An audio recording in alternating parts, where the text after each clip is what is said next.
sapo que chama chuva e que diz que foi, não foi. A mulher que pega foice tem o traje de viúva. A raposa que come uva tem o dente degotado. Homem que faz machado já pode chamar ferreiro. Nego do beiço coveiro tem o pé aparentado. Rádio Web EO.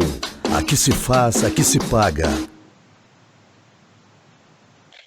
Bom dia, meus amigos e minhas amigas.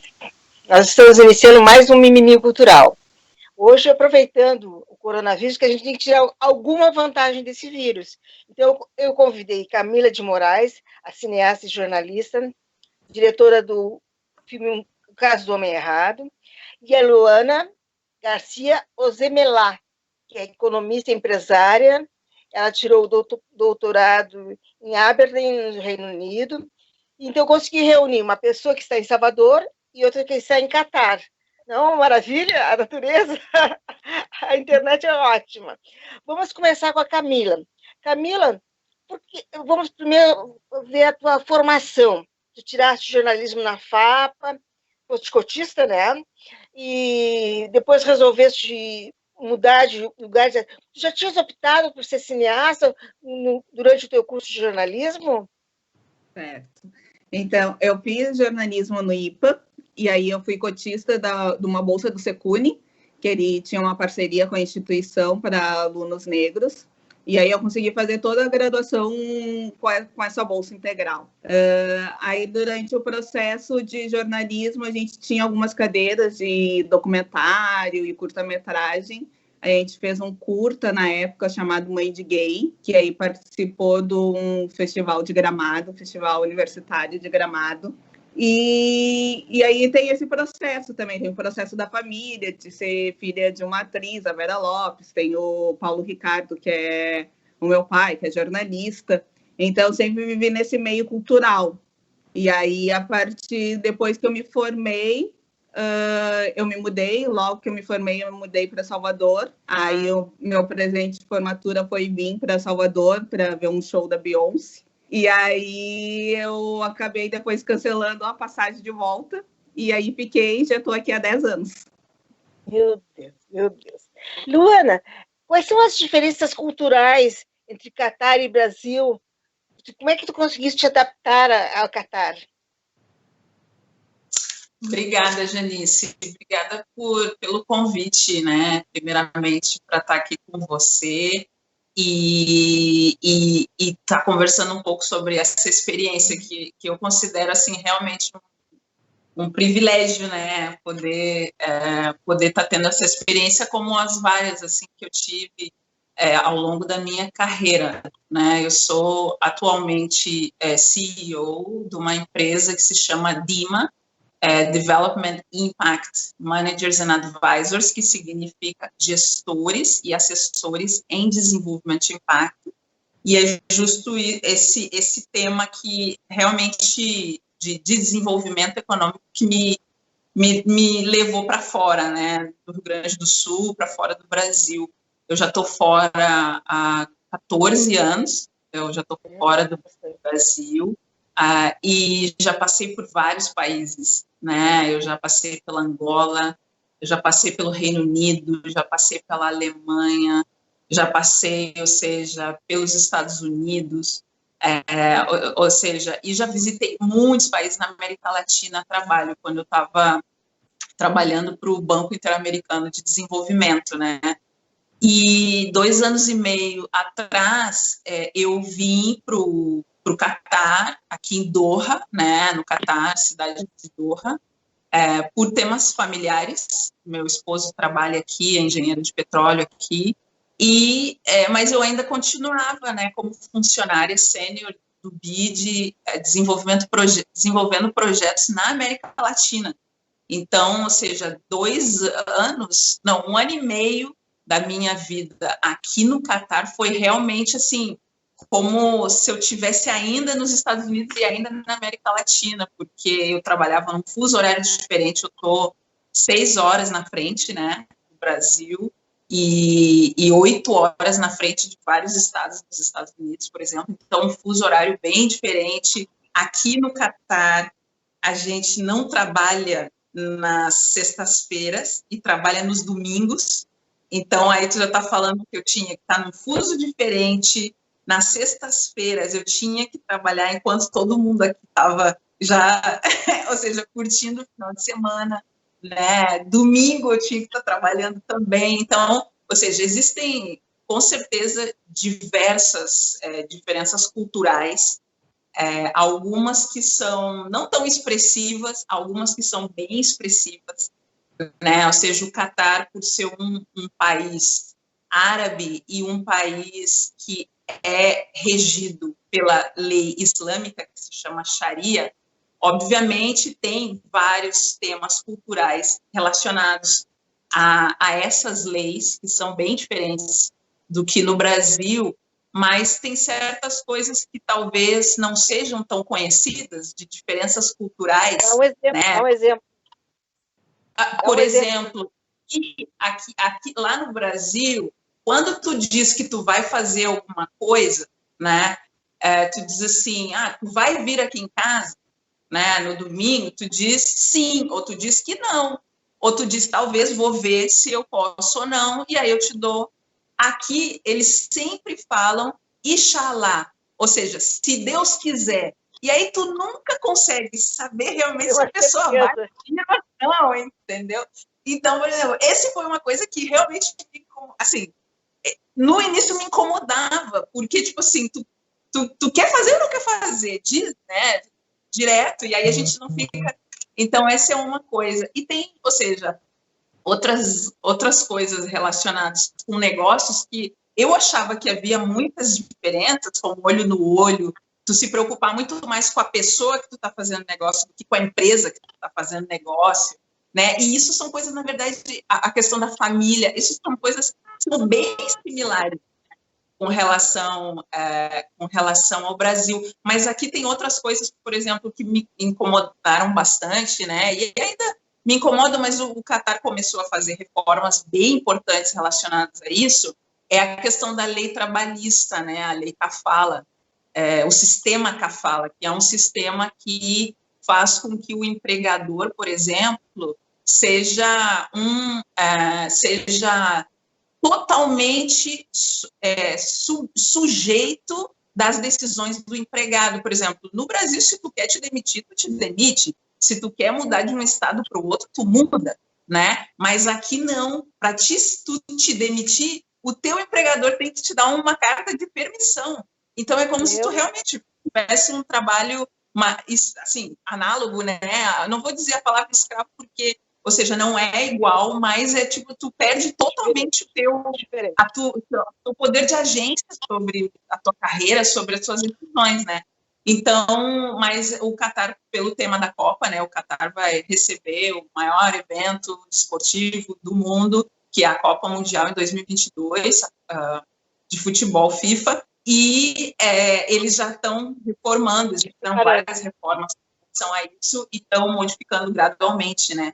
Isso. Então tem, ou seja, obviamente o tema de gênero é um tema sempre, né, que a gente eu vim com vários estereótipos que na verdade estavam totalmente errados, né, e que com relação à submissão, com relação ou seja, elas sofrerem de qualquer tipo de digamos, opressões relacionadas ao véu, quando que eu dou aula numa universidade, que eu dou aula de gênero e políticas públicas, numa universidade. Né? Vamos conversar sobre isso. Mas só para terminar a questão das diferenças culturais nesse tema de gênero, porque é o tema que sempre me perguntam central. E eu gosto só de falar uma história muito rápida, que eu fui numa reunião no Ministério de Finanças, né, falar com o pessoal que faz o cálculo do PIB aqui no Catar, que precisava de dados para um projeto. E para minha surpresa, a pessoa responsável por todo o cálculo do PIB no Catar era uma mulher, né? E aí eu me sentei com ela, né, conversei sobre o tema de gênero, e ela disse, bom, o pessoal que chega aqui para conversar com a gente sempre acha que nós não sabemos, as mulheres, né, em particular, não sabemos falar inglês, não somos educadas, somos oprimidas, isso e aquilo, e é totalmente diferente. O véu não tem nada a ver com isso. Então, ela me deu, assim, uma aula com relação a gênero, relações e o patriarcado. O que é do patriarcado que realmente afeta a vida delas, né? Então, isso me abriu a mente para esses temas, né? Eu tenho aprendido todos os dias com as mulheres aqui. Tá ótimo. Camila, o filme O Caso do Homem Errado te abriu várias portas, né? Tu foste super premiada e tudo, te deu oportunidade de tu ir nos Estados Unidos, né? Me conta um pouquinho da história do Caso do Homem Errado. Então, a gente fez um documentário sobre a história do Júlio César de Melo Pinto, que era um operário gaúcho que foi executado em 87 pela Segurança Pública do Estado do Rio Grande do Sul, ao ser confundido como um assaltante, e ele foi executado durante o trajeto do assalto até o hospital, e foi executado por ser negro, né? Então, a gente aborda no filme a questão do extermínio da juventude negra com esse caso específico. E aí, para fazer esse filme, a gente, no início, pensava em fazer um curta-metragem, e aí, ainda na época da faculdade, eu tinha uma cadeira de jornalismo investigativo, e aí eu fiz uma matéria escrita sobre esse episódio, e a partir dali, daquela matéria, a gente já foi gravando. Então, a gente já começou interesse em fazer esse curta. Aí, depois disso, a gente tentou alguns editais, fez uma campanha de financiamento coletivo, e aí nenhuma dessas teve sucesso, né? Então, a gente conseguiu fazer uma parceria com uma produtora de cinema de Porto Alegre, chamada Praça de Filmes, e em 2016, a gente conseguiu gravar o filme. Aí gravou em Porto Alegre e gravou em Brasília, porque uma das nossas fontes mora em Brasília atualmente. E no processo de montagem do filme, a gente percebeu que a gente tinha muitos depoimentos que contavam uma narrativa e que a gente precisava transformar o filme, então, em um longa. E aí, no processo de edição, o filme se transformou em um longa. E aí, em 2017, em maio, quando completou 30 anos do caso, a gente fez um lançamento em Porto Alegre e fez uma marcha. Então, aqui na Democrática até o Capitólio, que é um cinema que tem no centro, né, de Porto Alegre, com essa marcha falando que vidas negras importam e exibindo o filme. Só que aí a gente começou a ter uma repercussão grande, porque teve bastante pessoas que participaram dessa marcha. Desde a época da gravação do filme, as pessoas nos apoiaram, principalmente a comunidade negra, apoiou financeiramente e apoiou dando incentivo para continuar o processo, porque até a gente conseguir fazer a parceria com a Praça de Filmes, a gente levou 8 anos, né? Até conseguir, tentando editais, sem conseguir editais, tentando financiamento coletivo, sem conseguir, e aí isso durou 8 anos.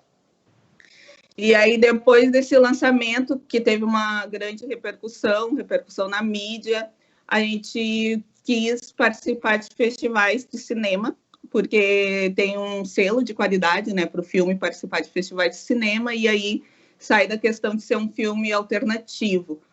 Então, a gente queria entrar nesse patamar, porque a gente sabe que o nosso filme é um filme de militância, a gente tem toda a estrutura técnica que tem esse filme, e que também precisava estar nesse meio do audiovisual brasileiro.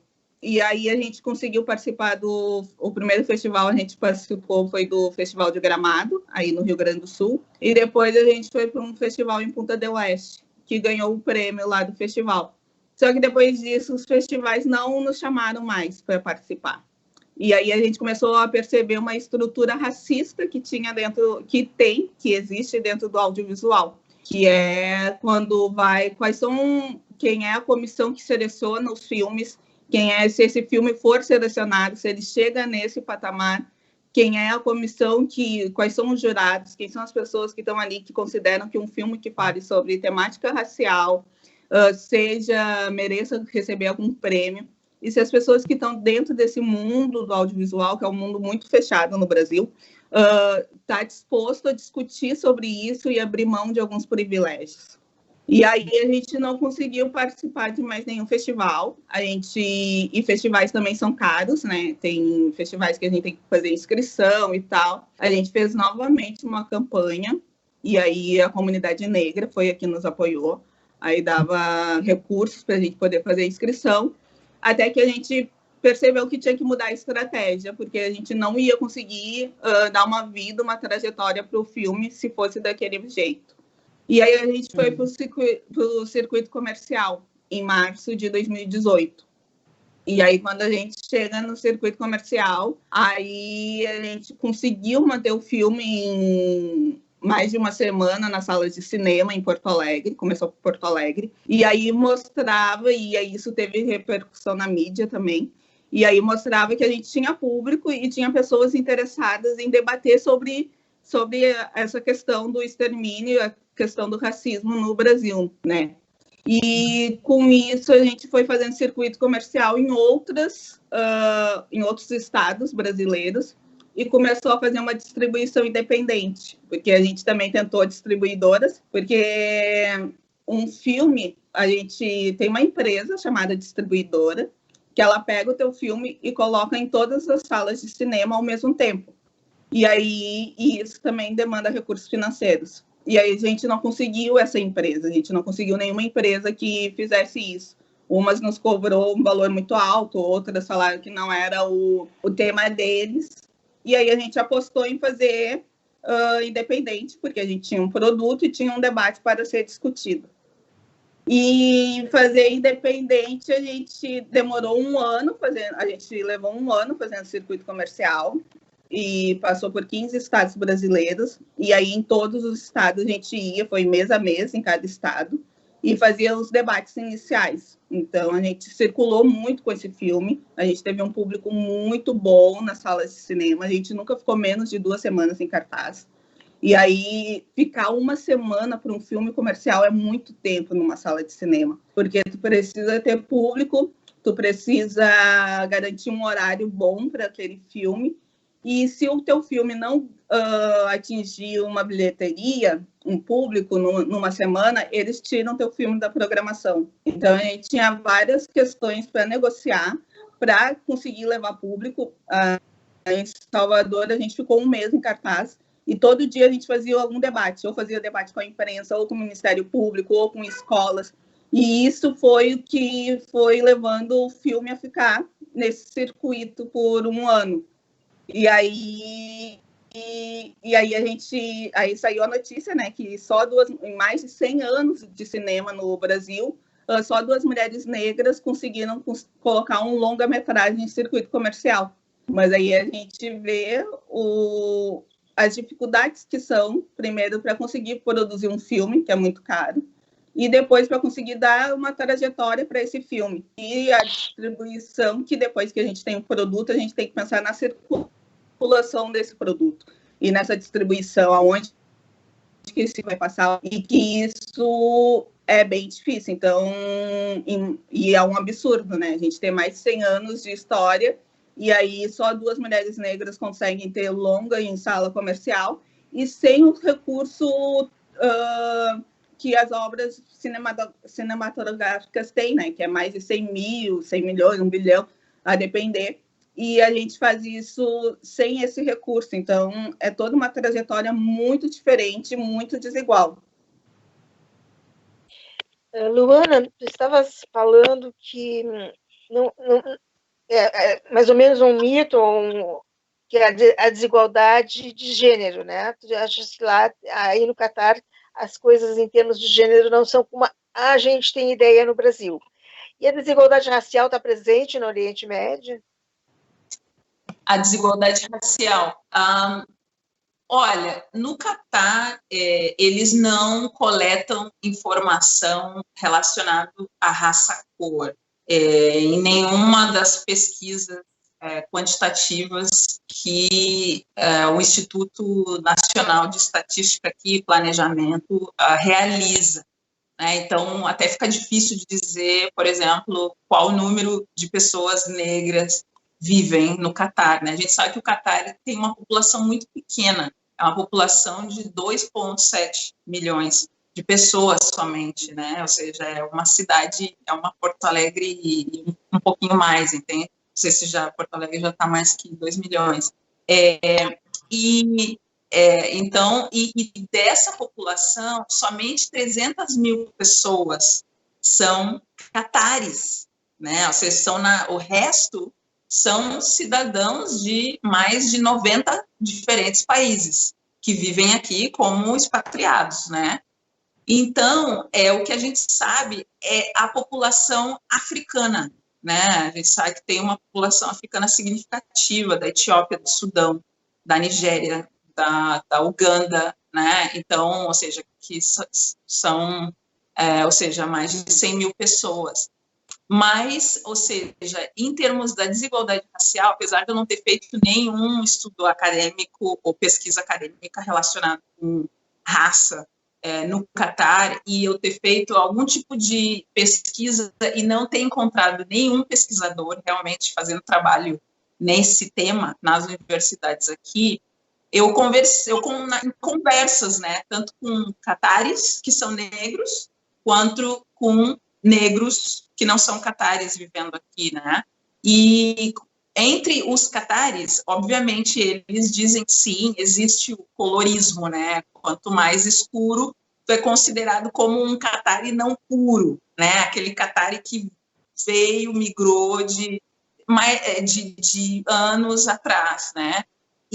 Mas não existe essa concepção de catari puro. Nenhum catari realmente é catari puro, né? Ou seja, aqui no Catar. Então, é tudo migrações do Irã, de outros países, né, próximos. Então, e aí conversando com mulheres catares sobre o tema racial, ele é concebido como um tema de, assim, um tabu fenomenal. Só para te dar ideia, as pessoas têm realmente certo medo de falar sobre que Catar tem racismo, isso e aquilo. Eu, particularmente, nunca me deparei com uma situação, mas não é para dizer que não existe, porque conversando com uma pessoa, uma menina catari, que faz esgrima, sabe esgrima? Aquela que é né, esgrima, né? Ela foi profissional em esgrima, e ela disse, olha, eu desafiei a minha comunidade, que é da família, né? Eu desafiei a minha família por querer lutar esgrima, por querer ser profissional em esgrima. Por quê? Porque tu era mulher? Não, é porque eu sou clara, eu não sou escura. E não, me conta mais sobre isso. E ela me contou que a história do Catar percebe que acha que esgrima é para mulheres catares que são negras, ou seja, que estão escuras, consideradas escuras, porque tem essa concepção de que as mulheres escuras são mais agressivas, e elas, portanto, gostam mais. Então, aí tu vê que existe muito estereótipo, né, que existe racismo, sim, ou seja, e que tem essas concepções, que é um misto de xenofobia, com racismo, com sexismo e tal, que é difícil de desintegrar tudo, né, compartimentalizar, mas que sim, existe. No entanto, a sociedade catari, ou seja, em termos de desigualdade de renda, é difícil de dizer que ela é marcadamente racial, porque tu vê muitos catares, a maioria dos catares tem muita liquidez, digamos, não vou dizer que eles são todos ricos, mas tem muita liquidez, e os negros catares estão em várias posições de poder aqui. Tu vê muitos negros catares liderando empresas, liderando organizações, e no conselho ministerial do Emir, né, ou seja, no conselho. Então, ou seja, para mim, fica difícil de dizer que desigualdades econômicas estão totalmente associadas às raciais, como é o caso do Brasil, mas sim existe estereótipo, existe sim racismo, né? Ou seja, e isso é algo que não está assim tão prevalente, discutido, porque é um tabu muito grande ainda, né? Mas o Catar, ele é signatário das convenções contra a discriminação, eles têm muito orgulho disso, eles são, na verdade, o único país do Golfo, que tem um museu dedicado à memória da escravidão, né? Eles reconhecem o papel árabe na escravidão, o papel deles na escravidão. E eles abriram recentemente um museu aqui no Catar, e é o único que eu sei, o único país que reconhece isso abertamente, né, que eles tiveram um papel importante. Então, eu acho que, assim, é isso, né? Existe, está aí, está na cara, mas, ao mesmo tempo, eu reconheço que os negros catares, eles, de certa maneira, têm um papel muito importante economicamente e politicamente, e têm assumido esse papel e estão aí à frente. Camila, não sei se tu viste um institucional do Telecine que falava assim em março das mulheres, que não tinha. Eu fiquei tão indignada com aquilo, porque ele disse assim, não tem nenhuma mulher negra cineasta, né? Lançado o filme em março, no ano de 2019, né? 2020. Então, eu fico pensando assim, tu, com todo o teu conhecimento, a tua opção por... Me diz uma coisa, por que a tua opção por Salvador? Sim, então, a gente vinha para Salvador desde criança, né? Desde criança a gente vinha de férias. E aí tinha uma pessoa aqui muito próxima, o Luiz Orlando, que também trabalhava com cinema, cinefobice e tal. E aí, desde os 15 anos, eu sempre quis já vir morar para cá, por uma questão de identificação racial, por ter praia, por sair do frio. E aí, quando deu a oportunidade de ficar mesmo morando, aí eu me mudei para cá com 21. E o que tu acha desse comercial do Telecine falando que não há mulheres cineastas negras? É não reconhecer a história das pessoas e não reconhecer não sair da zona de conforto desse audiovisual, que é onde eles dominam, né? Quem domina são pessoas brancas, pessoas com elite e tal. E a gente no Brasil tem uma associação chamada APAN, que é a Associação Nacional de Profissionais Negros. Então, há profissionais em todos os estados, em todos os locais, homens e mulheres negros fazendo cinema, produzindo, e em todas as áreas, né? Seja na direção de fotografia, roteirista, mas não há esse espaço, a gente não ocupa ainda esses espaços de grande repercussão. Então, as pessoas simplesmente invisibilizam a trajetória desses profissionais. Né? Quando tem a polêmica e diz que não existe Spike Lee, que não existe uma Ava no Brasil ou um Spike Lee no Brasil. Realmente não existe, mas existem outros profissionais brasileiros, que Renata Martins, Renato Cândido, Jefferson D, Joelzito, Zósimo Bubu. E é saber quem somos, né? Então, a gente não sair desse privilégio. Aí não reconhecer a história. Ô, Camila, não sei, Janice, eu posso fazer uma pergunta para a Camila? Porque nesse tempo... Desculpa, fugir do script.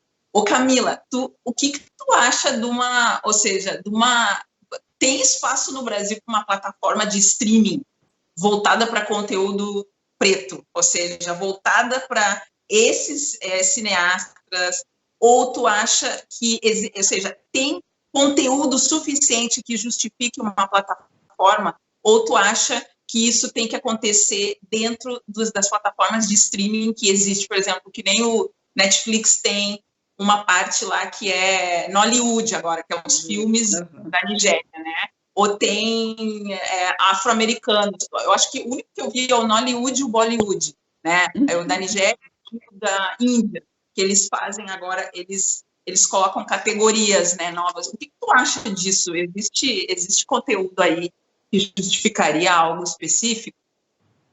Existe conteúdo, tem conteúdo, e a gente tem no Brasil a Afroflix, que foi umas meninas que criaram de São Paulo, que ela já existe há uns 3, 4 anos, e a gente tem conteúdo. A questão é a gente também estar nessas outras plataformas e saber como financeiramente conseguir ter esse retorno por essas obras nessas plataformas, né?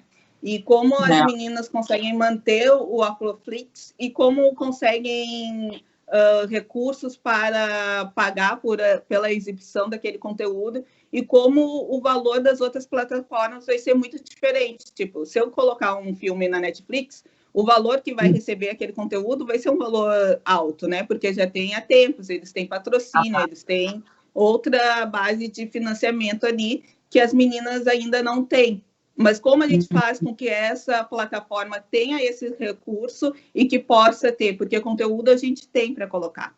E aí tem uma plataforma nacional, a SP Cine, e que ela está colocando muito conteúdo. Ela fez uma parceria também com a PAN, então lá nessa plataforma nacional tem essa categoria assim, filmes negros, e aí estão alguns filmes negros, mas que se a gente procurar, a gente vai ter diversos, e coisas com uma qualidade excelente. E aí esse momento da pandemia também fez com que a gente conseguisse acessar um pouco mais esses espaços, né?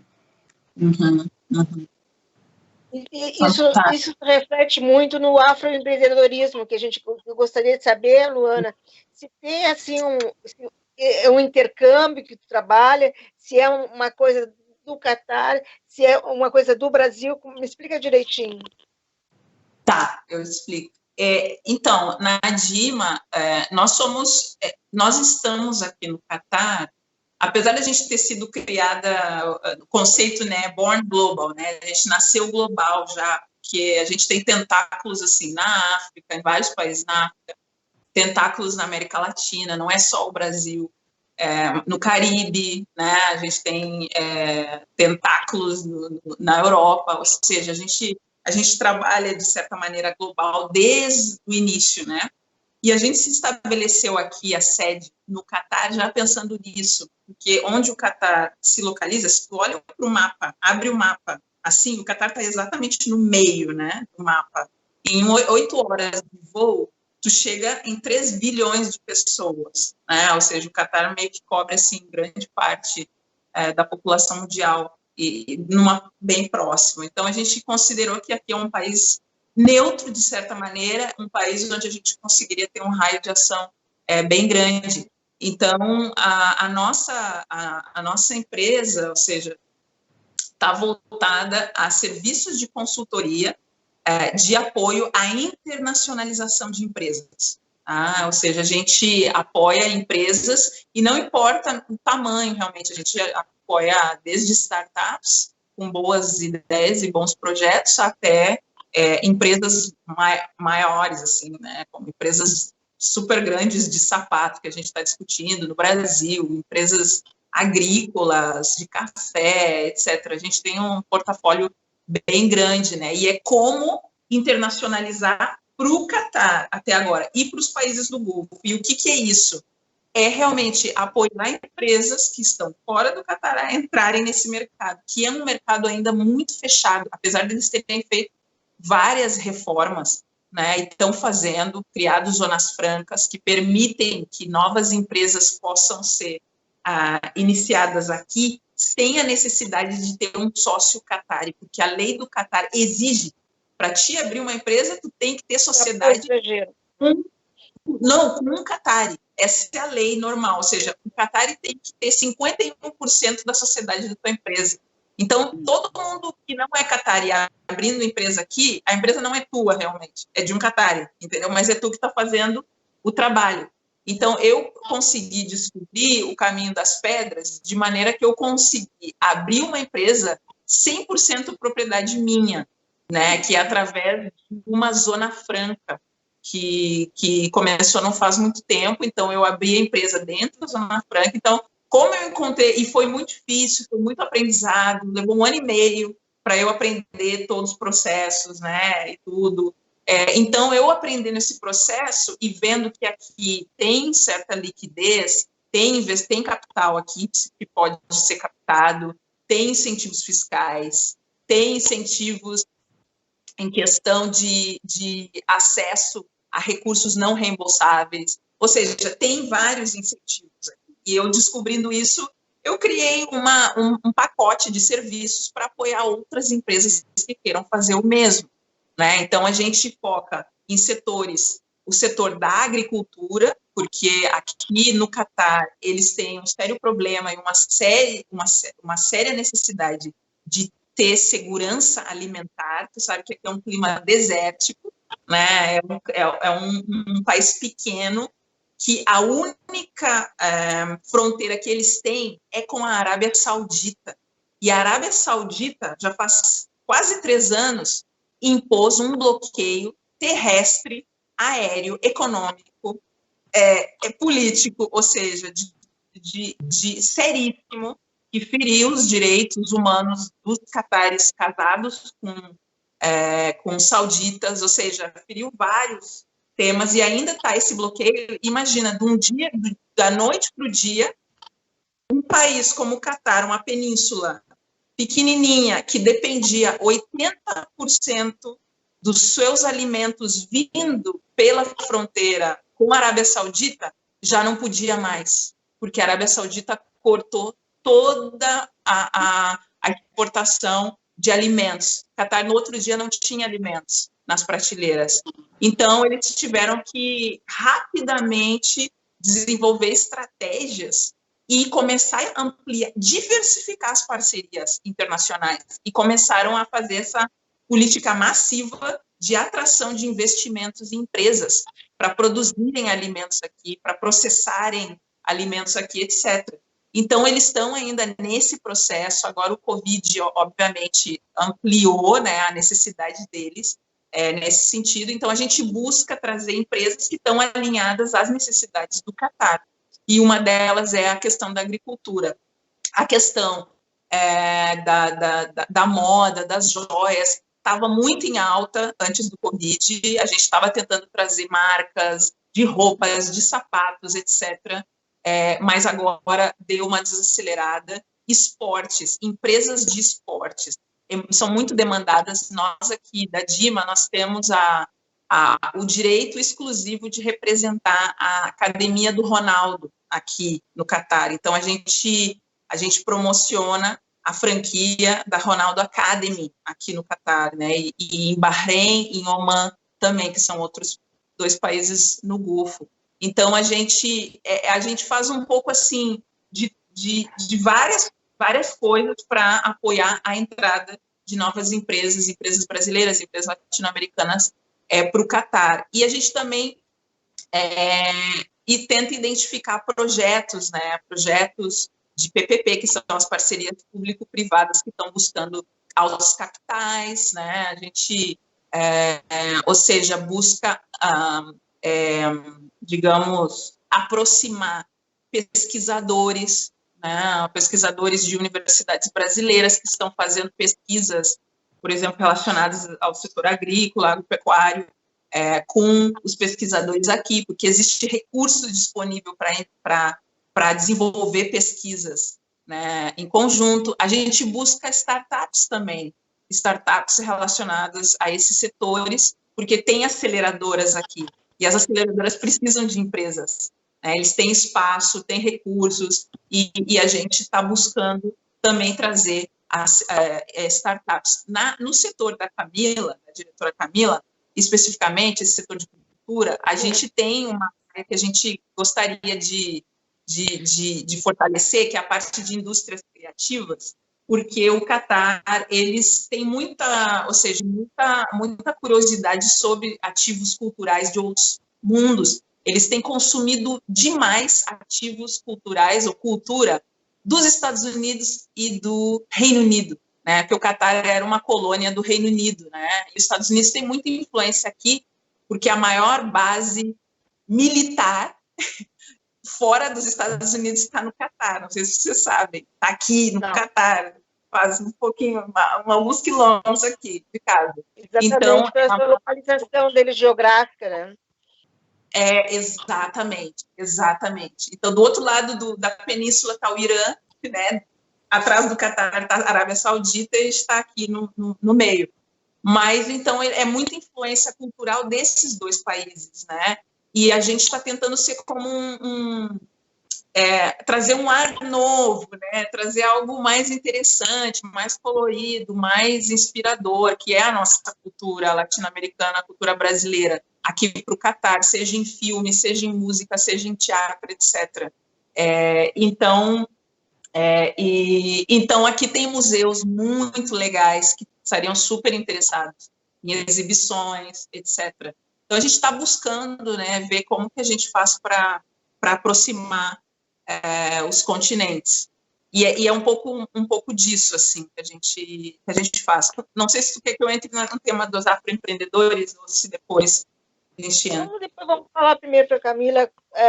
Camila, em que projetos você está mexendo atualmente? Atualmente? Então, aí depois dessa... desde 2017 eu comecei a me dedicar primeiro só para a carreira do filme, né, para conseguir fazer com que o filme tivesse uma carreira, porque até então eu ficava trabalhando como jornalista e assessoria de imprensa, de comunicação, e aí em 2017 eu consegui, a gente parou tudo e falou, não, se não se dedicar, o filme não vai ter a carreira. E aí, só para finalizar a carreira do filme, do longa, a gente, depois de passar pelo circuito comercial, os festivais começaram a chamar o filme, aí a gente participou de muitos festivais e mostras, então no currículo do filme teve mais de 20 festivais, e aí com isso também vieram os prêmios, e aí a gente foi um filme que ficou na lista para poder ser representante do Brasil no Oscar em 2019. E aí esse filme, para poder chegar nessa lista, tem que passar por circuito comercial. Então, quando a gente fala assim, não tem filmes ou não tem profissionais negros, na verdade é que a gente não consegue acessar esses patamares para conseguir chegar no próximo. Então, tem todo aí um caminho que é muito difícil, com muitos obstáculos, que faz com que a gente não chegue lá. E aí tá. Então, em 2000, a gente chegou nessa lista para poder representar o primeiro filme negro que conseguiu chegar nessa lista, né? E falando sobre uma temática negra, com profissionais negros produzindo. E aí a gente conseguiu assinar alguns contratos, que também é extremamente importante para uma vida de um produto de obra fílmica, né? E principalmente para profissionais negros, porque o que é difícil para nós é conseguir produzir um filme. Então, a gente demora muito tempo para conseguir produzir esse filme, fica muito ali naquele suor. E depois disso, a gente não consegue dar uma vida para esse filme, não consegue fazer esse filme circular. Então, a trajetória do Caso do Homem Errado chega a vir como um case de sucesso por conta disso, que ele foi por outros caminhos, por conta de barreiras racistas, a gente conseguiu ir por outros caminhos que chegou nesse momento de fazer circuito comercial independente, de chegar numa lista de Oscar, de conseguir ganhar prêmios e participar de muitos festivais e assinar contratos. Então, hoje a gente tem um contrato com um canal de TV no Brasil, que é o Canal Brasil, o filme é exibido lá. A gente fechou um contrato com um stream na América Latina, então o filme passa pelo Google Play, pelo iTunes, para 18 países da América Latina. E agora a gente fechou um outro contrato com um stream nacional, que é a SP Cine Play, que o filme está disponível e agora a gente está assinando um novo adendo, que é para ele ficar disponível gratuitamente.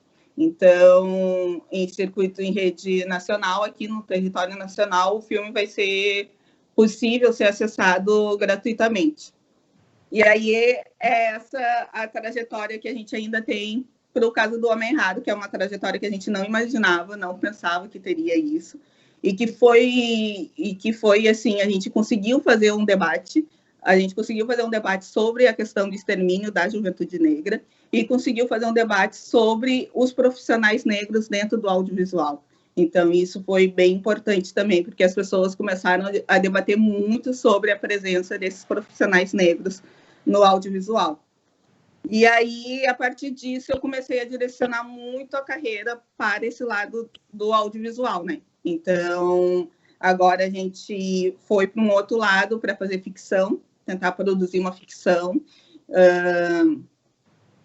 aqui pela Secretaria de Cultura do Estado da Bahia, eu participei de uma residência artística no ano passado, de novembro a janeiro. Eu fiquei na Califórnia para aprender a desenvolver um material de venda para fazer uma série de ficção. E aí a nossa série de ficção, o nome é Nós Somos Pares, que fala sobre essas mulheres negras, essas possíveis mulheres negras, diversas mulheres negras diferentes, sem estereótipos, e como é a relação delas, entre uma amizade e relações afetivas. Então, se a gente está nesse meio, a gente precisa mudar essa narrativa, né? Buscar uma narrativa que nos agrade, que seja uma narrativa real para nós também, né? Porque se a gente vive num país tão diverso, múltiplo e enorme, não é possível que a gente continue vendo só uma parcela da população nesse audiovisual. E que a gente precisa ter espaço e precisa ter também, de novo, os recursos para poder fazer esses materiais, esses conteúdos. E aí, voltando dessa residência artística, a gente produziu em fevereiro, aqui em Salvador, um piloto da série. E agora a gente produziu o piloto da série, que é um episódio, então, para começar uma negociação de venda dessa série. Então, a gente está nesse processo agora de conseguir vender essa série, essa temporada, com 8 episódios para alguma empresa, que aí a gente possa produzir esses episódios seguintes. E fora isso, a gente tem um outro projeto, que é produzir um curta-metragem do Paulo Ricardo de Moraes, meu pai, que tem um roteiro chamado A um Gole da Eternidade, que também é uma ficção. E a gente, ano passado, iniciou uma campanha de financiamento coletivo e conseguiu. Então, a gente ia começar as gravações agora em março, mas por conta da pandemia a gente suspendeu as gravações, então provavelmente volte no final do ano essa gravação. E é para contar essa outra trajetória também aí do lado do homem negro, das famílias negras, como é que é essa relação também desse convívio desses homens e como se permanecer vivo a partir de partidas de pessoas tão especiais que convivem com ele. E aí esse é um gole para a eternidade. E outro projeto que a gente tem, que é bom para conversar com Luana, manter as nossas parcerias e fazer parcerias novas, é um aqui em Salvador, que é sobre cinema negro e um museu digital. Que aí é para contar essa trajetória sobre cinema negro, sobre pessoas negras que estão e que construíram esse caminho. Então, esse é um que a gente está procurando parcerias ainda para desenvolver.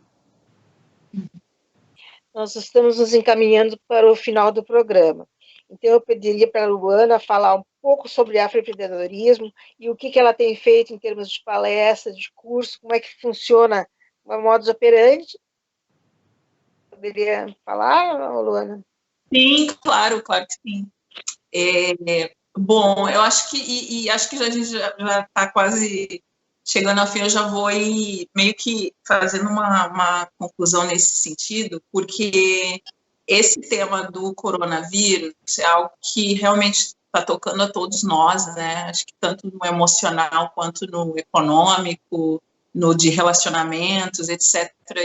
Ou seja, e para os afroempreendedores no Brasil, 13 milhões de afroempreendedores, né?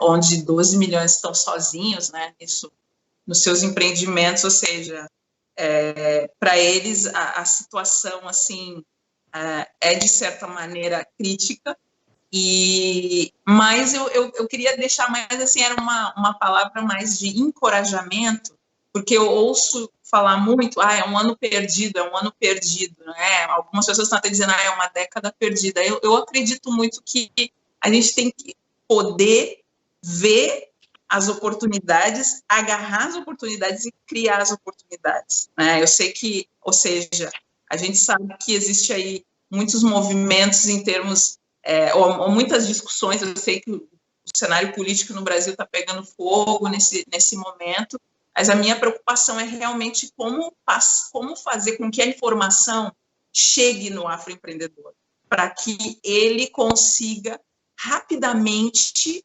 se reinventar, né? Que é algo nosso, da comunidade negra, a gente, ou seja, historicamente, isso a gente sabe fazer muito bem, mas como que a gente faz para ampliar o acesso das oportunidades que sim existem, né? Ou seja, eu queria deixar aqui uma dica que eu vi essa semana passada, da plataforma Benfeitoria, que foi lançado um programa onde as comunidades da periferia, as comunidades negras, podem registrar iniciativas na plataforma. Acho que foi ontem, eu vi, tinha já quase 70 iniciativas, e do Rio Grande do Sul tinha só uma, dos catadores. Eu não sei qual bairro que era, mas era de um grupo de catadores num determinado bairro, em Porto Alegre. Não tinha nenhuma outra iniciativa de mulheres negras, ou seja, é uma plataforma onde tu registra o teu projeto, dizendo esse projeto é de enfrentamento ao coronavírus, né? E assim que a gente vai trabalhar, e para cada real que tu arrecada dos teus patrocinadores, né, da tua comunidade, esse programa se chama Em Frente, ele te dá R$2 adicionais. Então, eu vi lá os projetos, eles estavam assim, quase todos já, R$30 mil, R$35 mil. Imagina, e tu ganha o dobro disso, né, do fundo. Então, eu queria deixar dicas, assim, relacionadas a isso. Essa dica, eu queria dizer que eu tenho um canal no YouTube, eu estou começando agora, né, algo bem artesanal, assim, de começar também a criar conteúdos, né, para divulgar esse tipo de informação. Dá o teu endereço no YouTube. Oi? Dá o teu endereço no YouTube.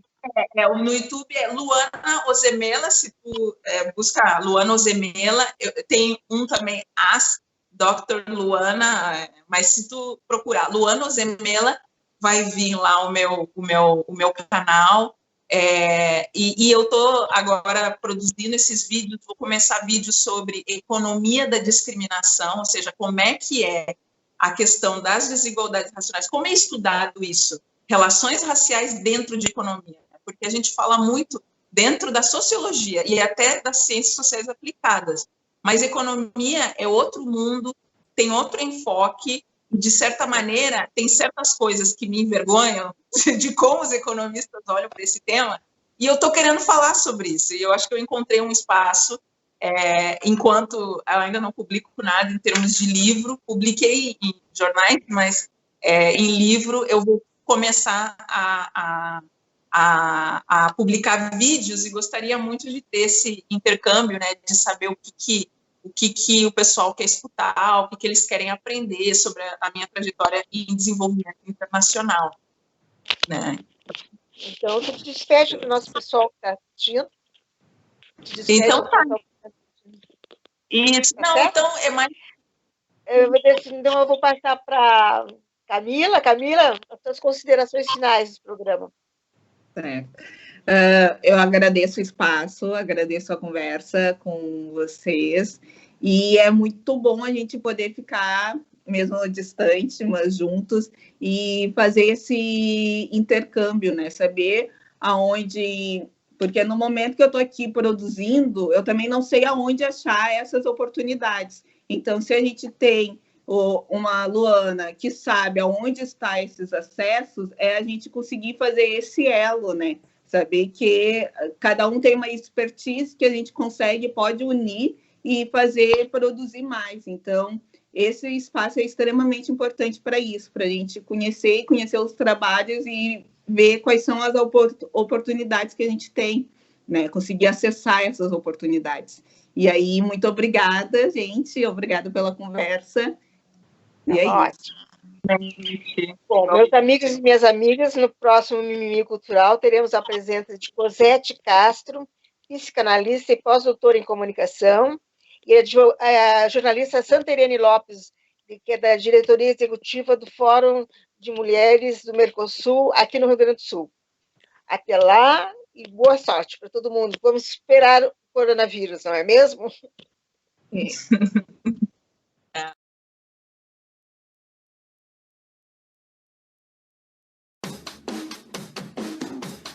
oh.